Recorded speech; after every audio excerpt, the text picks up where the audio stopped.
Bonjour et bienvenue sur les racontines de Nathalie. Aujourd'hui, la naissance du printemps de Roxane Marie Galliès.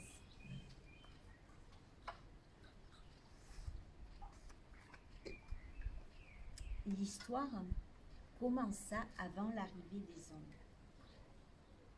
Le temps n'était ni sombre ni éclairé. Le climat ni trop chaud ni trop froid. C'était le temps du milieu, le temps du monde blanc, comme un nuage transparent. L'histoire arriva avant l'arrivée des hommes. Seules les divinités existaient. Des elfes, des lutins et des dieux. Des titans, des phénix. Ourite, nymphes ou sourires lumineux.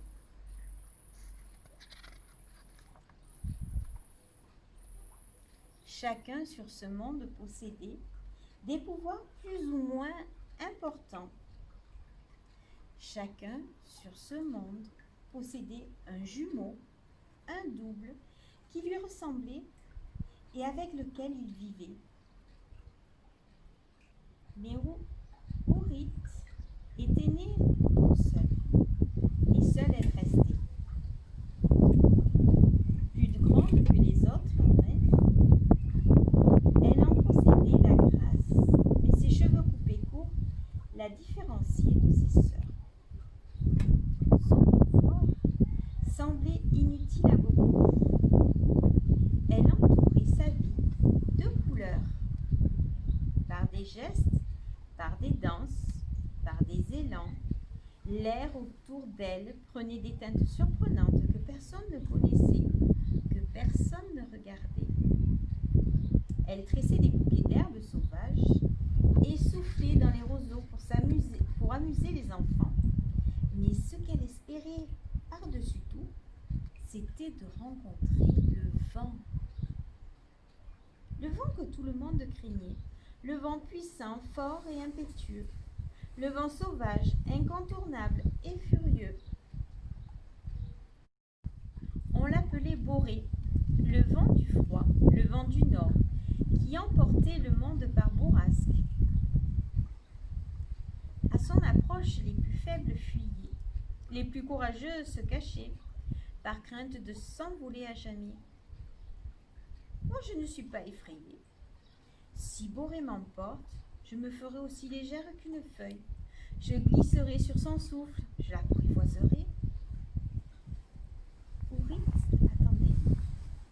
Au moindre petit air frais, elle se hissait sur la colline. Et ce n'était pas encore Boré.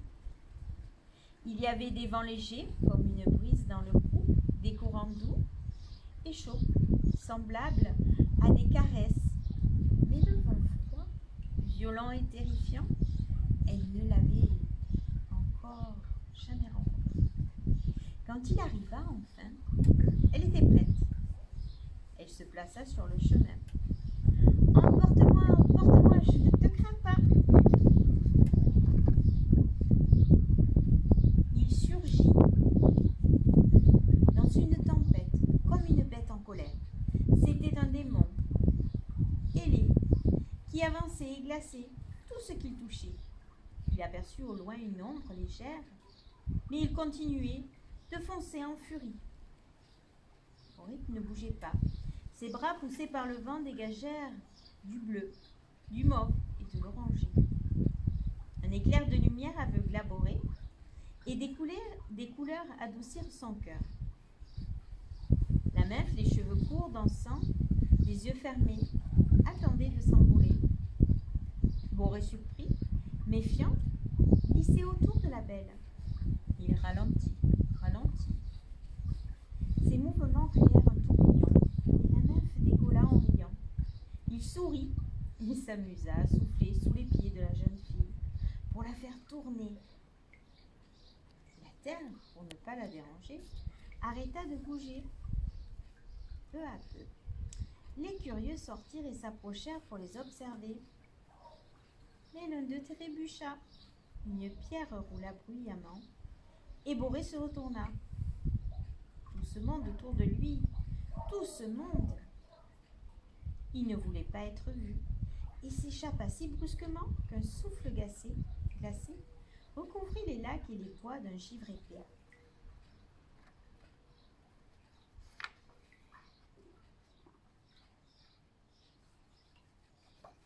En présence de Borée, Aurite n'avait pas senti le froid. C'est à présent, loin de lui, que le sang dans ses veines de la nymphe se glaça. Les autres la regardaient. Une foule l'entourait.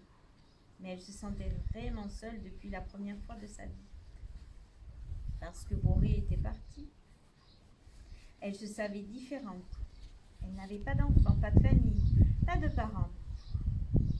Elle n'avait pas de clan. Alors elle emmena ses couleurs et partit. Elle marcha longtemps, à travers le sable, à travers le temps. Elle cherchait un chemin oublié des dieux, où Borée n'aurait pas peur de se montrer. Mais la nuit la berça, et sur la terre humide, Aurite s'endormit. La douceur du jour caressa ses paupières pour lui annoncer le retour à la vie. Elle se plaça alors en haut d'une colline et attendit. Chaque jour, chaque nuit, plusieurs vents croisèrent ses pas. Des vents du sud, doux et sucrés, des vents rieurs de l'est et des vents gourmands de l'ouest. Et la nymphe attendait le vent glacé du nord. Il attendait le sommeil de la belle pour s'en approcher. Il se croyait laid et ne voulait pas l'effrayer. Il ne comprenait pas pourquoi, à ses côtés, il était plus fort, mais moins violent. Il était plus doux et aussi plus puissant. Il la regardait dormir et souffla sur sa peau pour la couvrir d'un manteau. Il s'apprêta à partir, hésita. Puis, il la glissa dans ses bras et l'emporta dans la nuit. Dors, Aurite, dors. Le vent qui t'emporte, c'est l'amour qui te soulève. Elle ouvrit les yeux au milieu des rochers, mais elle ne vit que lui, et elle sourit. Pas peur, jolie nymphe. Je te crains pas. Ne pars pas. J'aime les couleurs que tu donnes à ma vie. Alors la nymphe resta. Alors le vent l'épousa.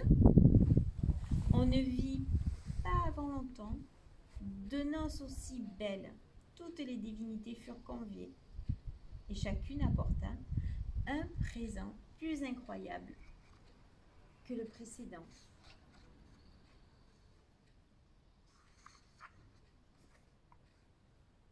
À l'aube, le dernier invité partit.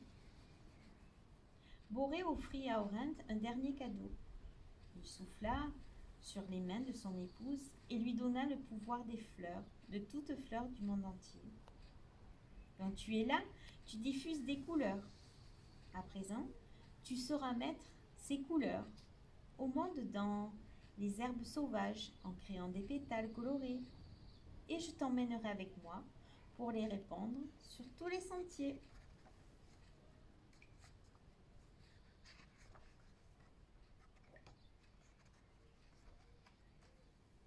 Le monde changea. Le vent n'était plus froid. Ses colères étaient apaisées. La nymphe continua à colorer les champs avec des fleurs de milliers de couleurs et de formes différentes. Les dieux quittaient des cieux pour admirer la terre devenue si belle, et les nymphes sautaient au-dessus des pétales pour ne pas les froisser. Un matin, cependant, Aurite remarqua une fleur étrange. Hier encore, elle était jaune et presque insignifiante. Aujourd'hui, elle était blanche et même transparente. Elle appela Borée. Il arriva vite, toujours inquiet pour celle qui l'aimait, que son souffle doucement souleva d'une aigrette de la fleur. L'aigrette s'échappa et vola avant de se nicher dans la terre. Et une nouvelle fleur naquit. Les amoureux restèrent silencieux devant ce prodige. Les Junons, qui ce jour-là venaient d'admirer les champs, s'approcha. Une autre graine se détacha de la fleur, transparente, se posa sur le cœur de la déesse, et dans l'air, mit au monde un enfant, Mars, Dieu fort et courageux.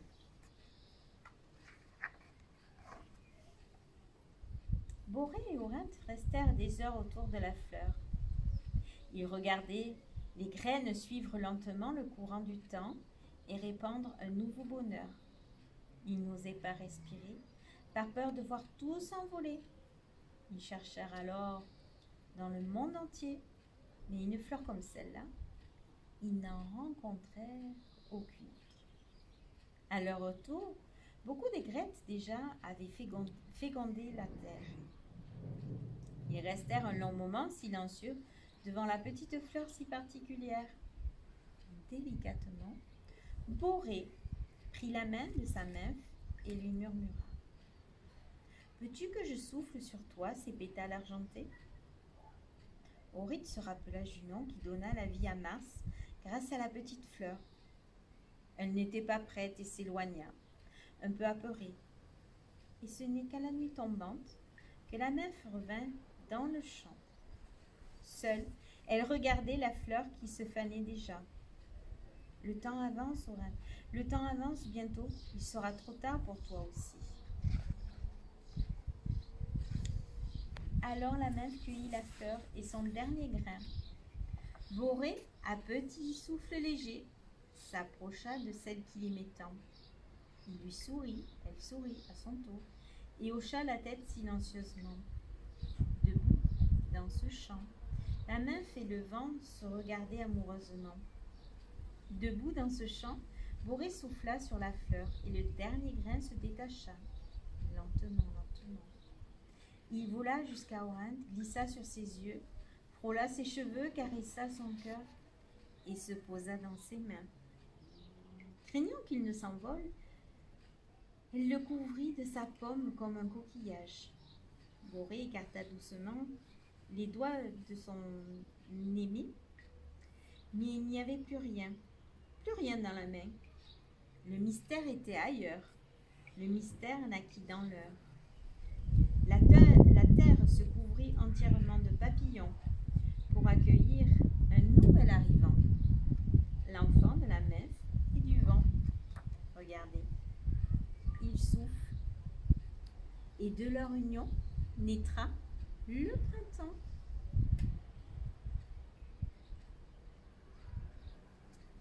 Alors ça, c'est une histoire pour les plus grands, on va dire pour les 5-6 ans, 7 ans. Voilà.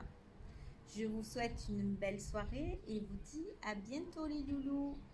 À bientôt.